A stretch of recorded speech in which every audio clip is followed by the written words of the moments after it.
Hi, Chris Cannon here, and I bet you're probably wondering, what classroom management strategies can you use to keep students engaged and focused, especially towards the end of the school year?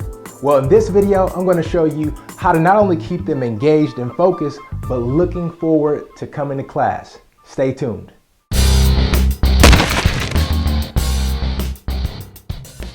Let's face it, you probably have those one or two students that no matter what, they're always causing problems, they're always distracting other people, they don't listen, and they're always challenging you.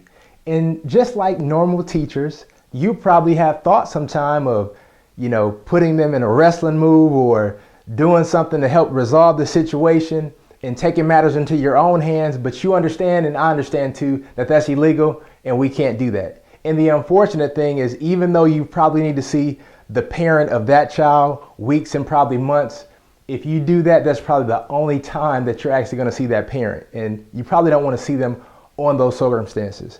So I want to share with you 3 strategies to help with end of year solutions to help you to maximize classroom management. And in this brief video, the 3 things that I want to share with you, number 1 is you have to make sure that you're maximizing class time from start to finish, because if they have any idle time, then that's where a lot of the low-level behavior problems are going to come. So the one thing that you want to do, especially towards the end of the school year, is to give them daily activities.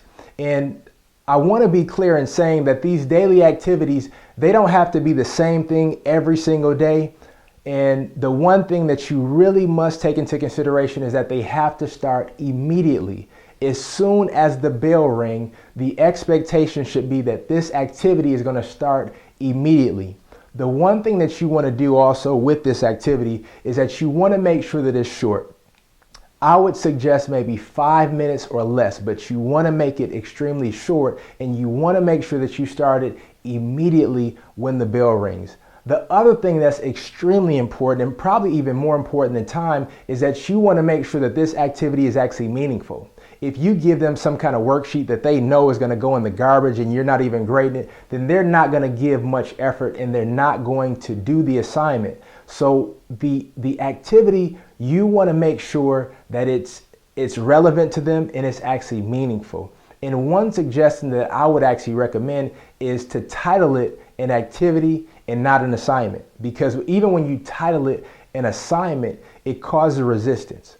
So again, daily activity, make sure that it starts at the beginning of the hour. As soon as that bell rings, make sure that they have and they understand that your expectation is for them to make sure that they're ready and prepared to do this activity.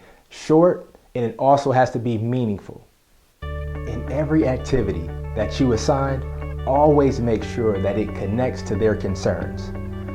Young people come to school today with so many different concerns, some of which we don't have a clue with. So it's very important that whenever you assign any kind of activity, it connects with their concerns. Now, the activities that you could actually suggest or assign is maybe different writing assignments. Maybe writing assignments connecting to current events, because we know that there's so many things going around that maybe they don't get a chance to express in other areas, whether it's school shootings, bombings, whatever the case may be. Maybe have them do writing assignments on the music industry or the movie industry, or maybe even social media. And when you allow them to do various writing assignments on those topics, it actually gives you a sense of who they are and what concerns that they have. Because writing can actually be a tool of expression regardless of what the topic is about.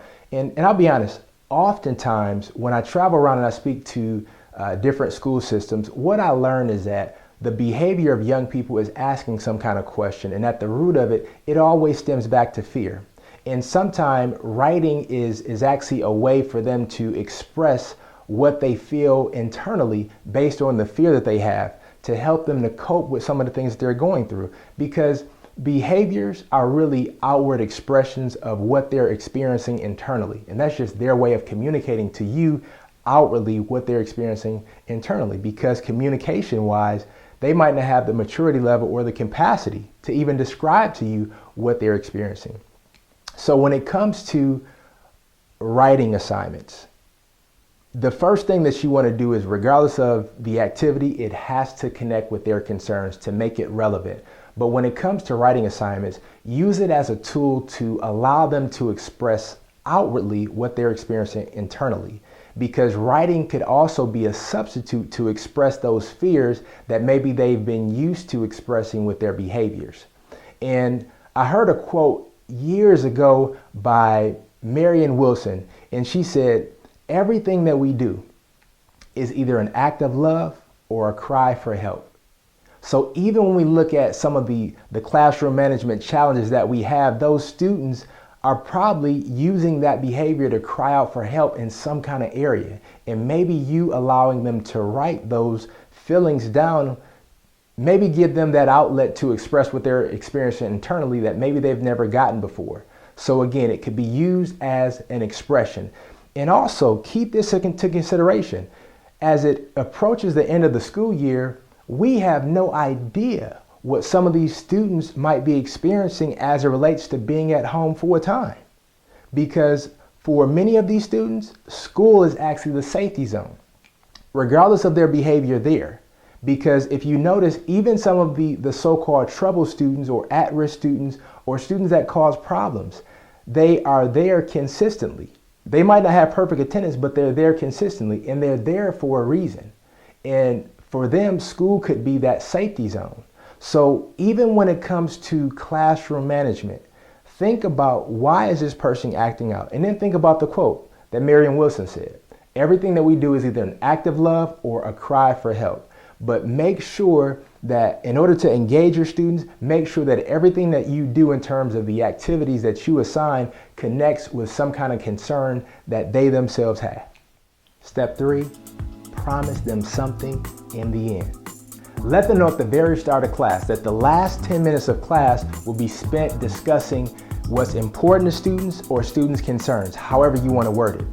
But also let them know that at the end of class, you're also going to be sharing something that you just found out regarding a student nearby and how it's also going to impact their lives. Now, what this does is it kind of piques their interest. And the thing that you want to know going into this is that it could be something positive, it can be something negative, it can be about a student that doesn't even live in their community. But again, when you word it as such, it causes them to think that it's one of their peers, because it actually is. Even though they don't know what it is, they're constantly thinking about, I wonder what it is. And when you pique somebody's curiosity, you have their attention. And here's some of the benefits. One thing that it does is it actually addresses their concerns, because they want to know, do you care? Do you understand? And so even when you don't tell them what it is, you give them a sense that you at least understand their world by doing research on one of their peers. The second thing that it does is it actually piques their interest, as I stated before. And the third thing, which is probably the most important, is that it actually keeps them engaged, because you're promising to share something with them that will impact their lives. And the thing is this, what's most powerful is that you tell them you're going to share it in the end. So what do you think they're going to be thinking about the entire time while they're in class? What's going to happen in the end? What are you going to tell them that's going to impact their lives? Because the thing about young people, no matter if it's elementary or high school, they don't like to not know something that you know. And so they want to know. And so by wanting to know, a lot of your students that might even be disruptive, they're going to be on much better behavior because they want to know what's in the end. So if you can make this a common practice in your class, you can actually train them what to expect and what to do in order to get what they expect in the end. In the next video, I'm going to show you how to get uncooperative students to cooperate and how to motivate unmotivated students. Please subscribe to our channel and visit our website to get powerful and practical strategies on training and engaging today's youth. This has been Chris Cannon, your encouragement coach, reminding you that the battle is not lost unless you accept defeat.